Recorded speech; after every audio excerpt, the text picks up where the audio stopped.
విశాలాక్షీం ధృతపాశాంకుశపుష్పబాణచాపాం అణిమాదిభిరావృతాం మయూఖైః గురుడిత్యేవ విభావయే భవాని. వినదగునెవ్వరు చెప్పిన వినినంతనే వేగపడగ వివరింపదగున్ అంటారు సుకవులు. ఎవరు చెప్పినా వినాలి, కానీ విన్న వెంటనే అవును నిజము కాదు అనేటువంటి నిర్ణయానికి రాకూడదు. మరి ఏం చేయాలి? దానిలో సత్యాసత్యాన్వేషణ అనేటువంటి దానికి మనం ప్రాధాన్యం ఇవ్వాలి. ఉదాహరణకి వర్తమానంలో ఉగాది 28 29 పెద్ద చర్చ. ఎవరికి వాళ్ళు తమ అభిప్రాయమే సత్యము అని మాట్లాడుతూ ఉంటారు. ఆ మాటలు విన్నప్పుడు అదే నిజం అనిపిస్తుంది, ఈ మాటలు విన్నప్పుడు ఇదే నిజం అనిపిస్తుంది. శ్రోత వినేవాడికి నిర్ణయం చేసుకునే శక్తి ఎలా ఉంటుంది? దానికి తగిన రీతిలో సూర్య సిద్ధాంతం కొన్ని అంశాలను వ్యక్తీకరిస్తుంది, పరిశీలించుకోమంటుంది. మనం చేసిన లెక్కల్ని మనమే పరిశీలించుకోవాలి అని దాని అర్థం. ఇక్కడ మనం గమనించాల్సింది ఏమిటి అంటే, వారు ఇలా చెప్పారు, వీరు ఇలా చెప్పారు, మా తాతగారు అలా చెప్పారు, ఈ పుస్తకంలో అలా ఉంది అనే వాటికంటే ప్రత్యక్ష ప్రమాణం అనేది అతి ముఖ్యమైనది.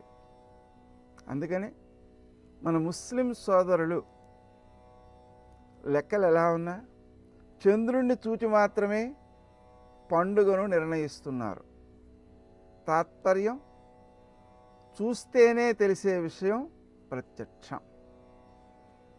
పరోక్ష విషయాలకు అంత ప్రాధాన్యం లేదు, ప్రత్యక్షంగా కనిపించాలంతే. అది చాలా ఉత్తమమైన మార్గం. మరి మనకేం కనిపిస్తుంది? ఇప్పుడు జాగ్రత్తగా పరిశీలిస్తే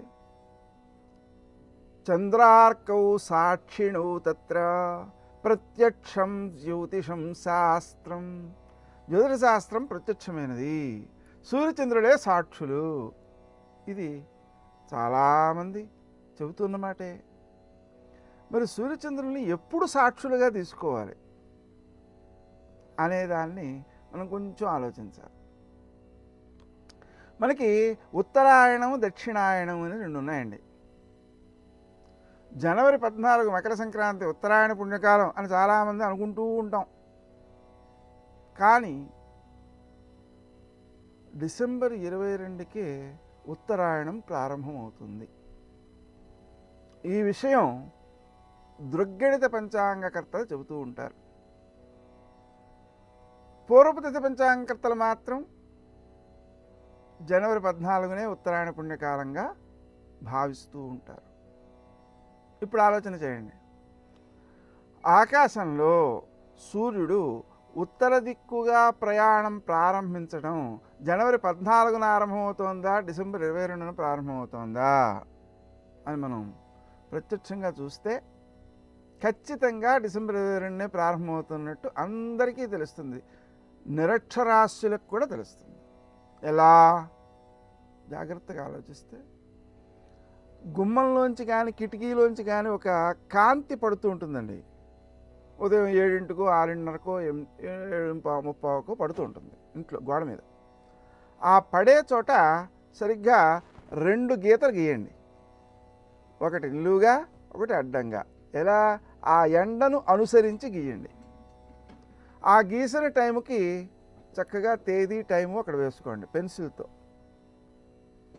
ఓ 2-3 రోజుల తర్వాత మళ్ళీ చూడండి, ఇంకో 2 రోజుల తర్వాత ఇంకోసారి చూడండి. అప్పుడు ఏమవుతుంది? డిసెంబర్ 22కి పూర్వపు రోజుల్లో ఆ సూర్యుడు దక్షిణ దిశగా ప్రయాణం చేస్తున్నాడు కాబట్టి ఈ కాంతి ఉత్తర దిశగా కదులుతూ కనిపిస్తుంది. అదే మళ్ళీ డిసెంబర్ 22 తర్వాత ఈ సూర్యుడు ఇటు రావడం ప్రారంభిస్తాడు. అందుకని ఈ కాంతి ఇటు రావడం ప్రారంభిస్తుంది. దీన్ని ఎవరికి వాళ్ళు చూసుకోవచ్చు. పెద్ద సిద్ధాంతులు అవ్వక్కర్లేదు, పాండిత్యం గొప్పగా ఉండక్కర్లేదు. ఎందుకని ప్రత్యక్ష శాస్త్రం కదా ఇది. అందుకని మరి చంద్రుణ్ణి ఎలాగండి గుర్తించటం? గమనించండి. మనకు గ్రహణ సమయంలో గ్రహణము యొక్క మధ్య భాగము అనేటువంటిది జాగ్రత్తగా ఆలోచిస్తే ఒకదానికి సరిగ్గా 180 డిగ్రీల దూరంలో ఉంటే అది గ్రహణ మధ్య భాగం అవుతుంది. అంటే చంద్రుడు భూమికి ఇటువైపు ఉన్నాడు, సూర్యుడు ఇటువైపు ఉన్నాడు, మధ్యలో భూమి అడ్డొచ్చింది. ఆ అడ్డొచ్చినందువలన సరిగ్గా ఒక రేఖలోకి వచ్చాయి. ఆ ఒక రేఖలోకి వచ్చినటువంటి హయ్యెస్ట్ పాయింట్ ఏమిటది అంటే సూర్యుడికి చంద్రుడు 180 డిగ్రీస్లో ఉన్నట్లు అర్థమవుతుంది. ఇది అర్థం కావడానికి పెద్దగా చదువుకోక్కర్లేదండి. దీన్ని మనకు సూర్య సిద్ధాంతంలో చెప్పారు. ఏమని చెప్పారు? గ్రహణము యొక్క మధ్య భాగము పౌర్ణమి తిథి యొక్క అంత్యభాగము ఏకము కావాలి అని. అయితే వచనం స్ఫుట తిథ్యవసానేతు మధ్యగ్రహణమాదిశేతు, ఇది వచనం. ఎక్కడుంది? సూర్య సిద్ధాంతం చంద్రగ్రహణాధ్యాయంలో 16వ శ్లోకంగా ఉంది. ఇది బాగా స్పష్టంగానే అర్థమవుతోంది, హేతుబద్ధంగా కనిపిస్తోంది, చాలా స్పష్టంగా ఉంది. ఎవరికి అర్థం కాని విషయం ఏం లేదు దీంట్లో. ఇప్పుడు పౌర్ణమి ఎప్పుడు పూర్తవుతోంది, ఏ పంచాంగంలో ఎప్పుడు పూర్తవుతోంది మనం చూసుకోవచ్చు కదండి. దుర్గణిత పంచాంగంలో ఒక 8 నిమిషాల తేడాగా ఆగస్టు నెలలో వచ్చినటువంటి గ్రహణం కనిపిస్తోంది. జనవరి నెలలో అంటే 2018 జనవరి నెలలో వచ్చేటువంటి గ్రహణము ఒక 2 నిమిషాలు మాత్రమే తేడాగా కనిపిస్తోంది. దీన్ని బట్టి మనకేమిటి అర్థమవుతుంది? చంద్రుని యొక్క గమనము సగటున కట్టే విషయం కాదు, తరచుగా కొంచెం మార్పులు చెందుతూ ఉంటుంది. ఆ కారణంగా ఏమవుతుంది అంటే కొంచెం తేడాలు వస్తూ ఉంటాయి. అదే పూర్వ పద్ధతి పంచాంగం తీసుకోండి, దాంట్లో ఏమవుతుంది అంటే సుమారుగా 1:03 తేడా కనిపిస్తుంది. అంటే గ్రహణము యొక్క మధ్య భాగానికి పూర్ణిమ వెళ్ళిపోయే సమయానికి మధ్య తేడా సుమారుగా 1:03. అదే జనవరి నెలలో చూస్తే 56 నిమిషాలు. ఇప్పుడు 56 నిమిషాలు 1:03 తేడా ఉండడానికి 2 నిమిషాలు 8 నిమిషాలు 7 నిమిషాలు తేడా ఉండడానికి తేడా ఉంది కదండి. అంటే ఏది దగ్గరగా ఉంది వాస్తవానికి అంటే దృగ్గణితం అనేది వాస్తవానికి దగ్గరగా ఉంది. ఈ రెండో విషయాన్ని పరీక్షించడానికి కూడా మనకి పెద్దగా తెలివితేటలు పెద్దగా శాస్త్ర పరిజ్ఞానం అవసరం లేదు, ఎవరికి వాళ్ళే పరీక్షించుకోవచ్చు.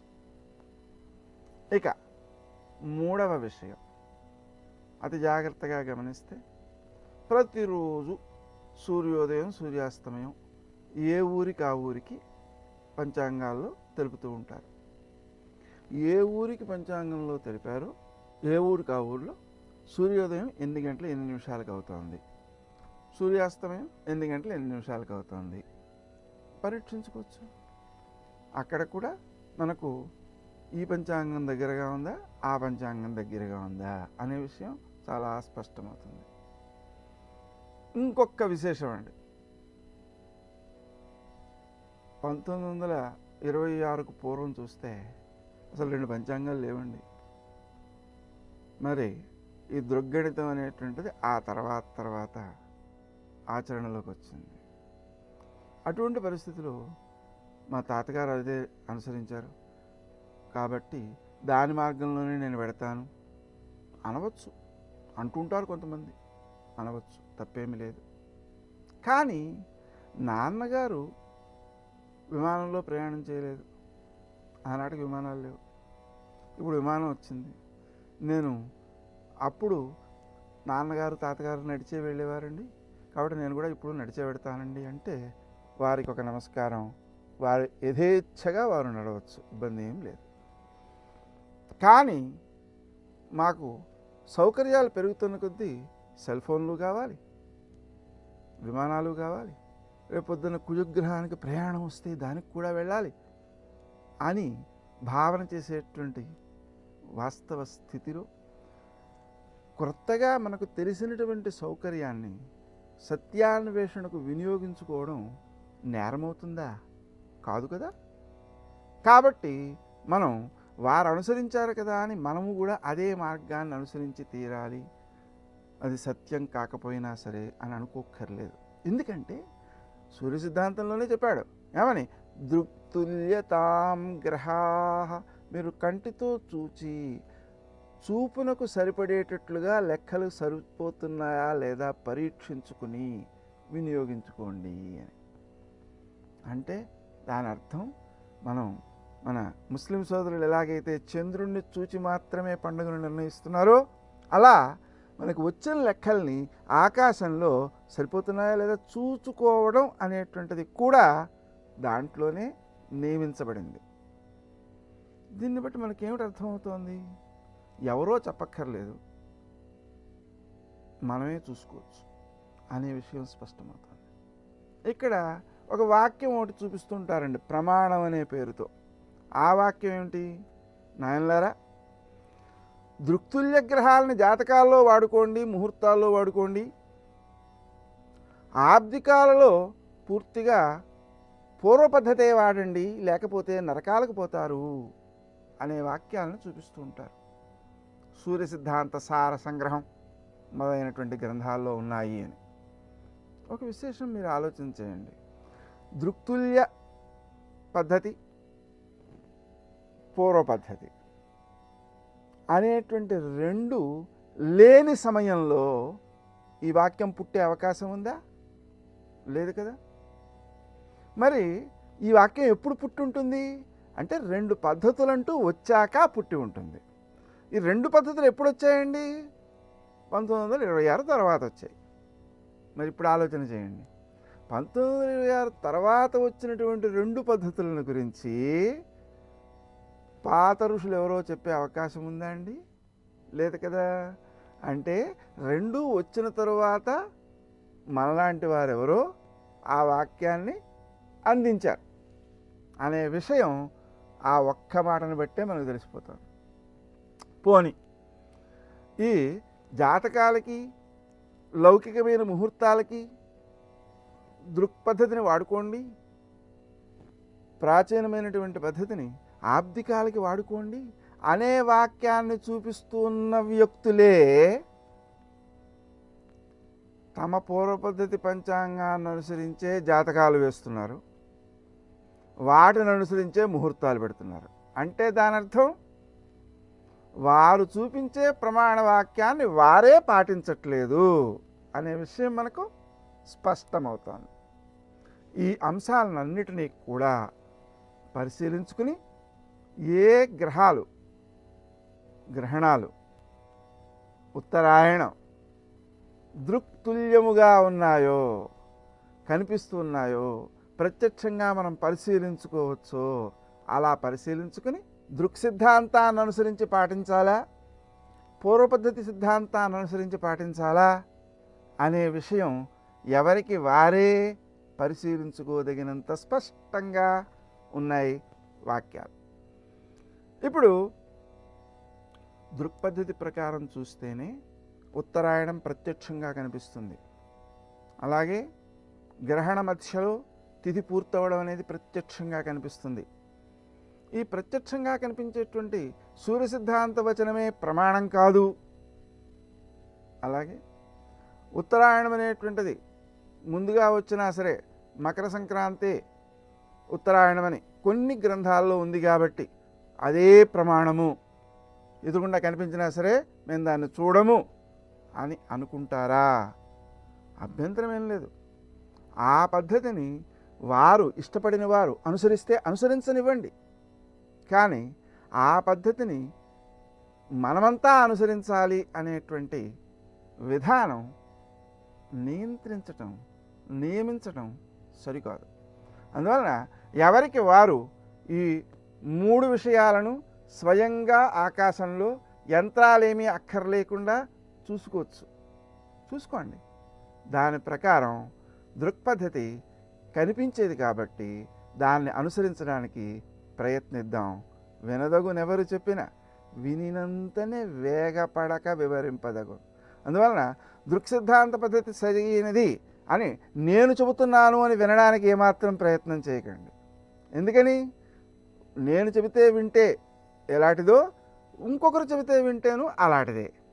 అలా చెప్పడమే ముఖ్యము అనుకుంటే ఎక్కువ మంది చెబుతారు. కాబట్టి ఎక్కువ మంది చెప్పడం, తక్కువ మంది చెప్పడం ఏం ఓట్లు కాదు కదా. కాబట్టి ఏది సత్యము, అందుకే శంకరాచార్యులు వారు అంటారు, శంఖము నల్లగా ఉంటుందని 100 మంది గుడ్డివాళ్ళు చెప్పినా ఒక్క కన్ను ఉన్నవాడు ఒక్కడు తెల్లగా ఉంటుందని చెప్పినప్పుడు ఏది సత్యమో అదే సత్యం అవుతుంది. కానీ 100 మంది చెప్పారు కదా అని సత్యము కాదు అంటాడు. కాబట్టి మనమే స్వయంగా పరీక్షించుకుని నిర్ణయించుకోదగినటువంటి అంశమే ఇది. కాబట్టి మనకు కనులకు కనిపించే ప్రత్యక్ష నిదర్శనమున్న విధానంలో 28వ తారీఖు మార్చి 28వ తారీఖు దృగ్గణిత పద్ధతి ద్వారా ఏమవుతోంది? ఉగాది అవుతోంది. ఇలాగే అన్ని పండుగలు కూడా మనకు సిద్ధిస్తాయి. అందువలన ఆ అన్ని పండుగలు కూడా సత్యం చూపించేటువంటివిగా, ఆకాశంలో నిదర్శనం ఉండేటట్టుగా ఉన్నప్పుడు మనం దృగ్గ పద్ధతిని పరిశీలించుకునే ఆచరించవచ్చు. అందువలన ఒకరు చెప్పారు కదా అని చేయక్కర్లేదు. అలా పరిశీలించుకునే ఓపిక కలవారు, శ్రద్ధ కలవారు తప్పనిసరిగా పరీక్షించుకోండి. పరీక్షించుకుని ఆచరించండి.